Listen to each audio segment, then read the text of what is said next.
আমি যখন প্রথম জাপানে আসি তখন অনেকের কাছ থেকেই একটা কথা বেশ প্রায়ই শুনতাম, সেটা হচ্ছে জাপানে নাকি অন্ধ মানুষও চলতে পারে। মানে কথাটা যদিও মজার ছলে বলা হতো, কিন্তু আসলেই কথাটা সত্য। কিভাবে সত্য সেটাই আজকে দেখাবো খুব সিম্পল একটা টেকনোলজির মাধ্যমে। এইখানে ছোট বড় দুই ধরনের বোতল আপনারা দেখতে পাচ্ছেন। উপরেরটা হচ্ছে একটু বড়, নিচেরটা হচ্ছে একটু ছোট। আর এইখানে হচ্ছে এই সেই বোতলে পানি ভরার ব্যবস্থা। কিন্তু পানি ভরার আগে অবশ্যই বোতলটা ধুইতে হবে, এটাই স্বাভাবিক। সেই ব্যবস্থাটাও এখানে রয়েছে। এইখানে আলাদা একটা ট্যাপ রয়েছে যেখান থেকে আপনি আপনার বোতলটা পরিষ্কার করতে পারেন। আসলে যে কথাটা বলতেছিলাম সেটা হচ্ছে যে জাপান মানে মানুষের জীবনযাত্রাকে এতটাই সহজ করে রাখছে ছোট ছোট কিছু টেকনোলজি ইউজ করে, যাতে আপনি অন্যের সাহায্য ছাড়াই যাতে নিজেই নিজের কাজটা করতে পারেন। এই জন্যেই প্রথম যখন জাপানে আসি তখন অনেকেই বলতো যে জাপান হচ্ছে অন্ধ মানুষদের মানে অন্ধ মানুষদের জন্য একটা স্বর্গের দেশ। মানে কথাটা মজার ছলে হইলেও কথাটা এজন্যই বলা হয়েছিল যে আপনি কোনো কিছু না জানলেও, ইভেন মানে যদি পড়তেও না পারেন জাপানিজ ভাষা, তাও যেন আপনার চলতে ফিরতে অসুবিধা না হয় সেই ব্যবস্থা জাপান করে রাখছে। যেমন ধরেন এইখানে পানি ভরার জন্য এই মেশিনটা রয়েছে। এই মেশিনের উপরে এই মেশিনটা কিভাবে ইউজ করতে হবে তার ডিটেইলস এইখানে লেখা আছে। ধরেন আমি জাপানিজ পড়তে পারি না, আমি আসলেই পড়তে পারি না, খুব অল্প পড়তে পারি। কিন্তু এইখানে ছবি দেখে যে কোনো মানুষই খুব সহজেই বুঝতে পারবে অ্যাকচুয়ালি আসলে এখানে কি করতে হবে। আপনার অন্য কারোরই কোনো সাহায্য নিতে হবে না। ইভেন এখানে কি ধরনের অসুবিধা হইতে পারে সেই সব জিনিসও এই লাল কালি দিয়ে লেখা আছে।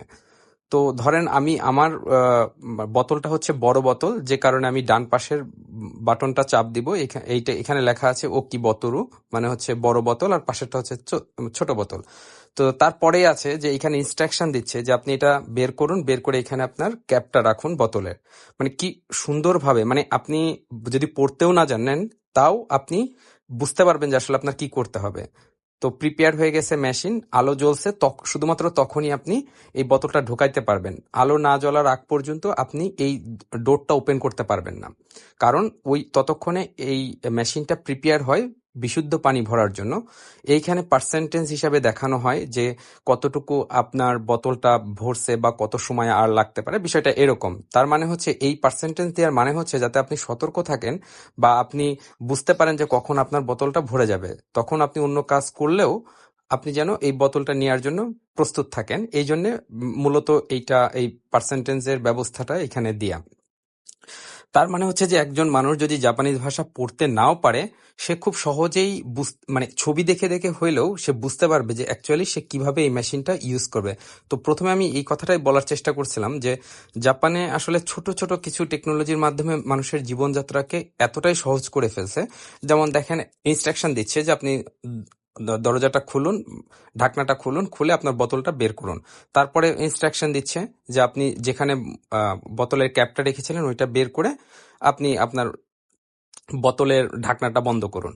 তো এভাবেই আসলে খুব সহজে, খুবই খুবই মানে জাপানের মানে জীবনযাত্রা এরকমই খুব সহজ।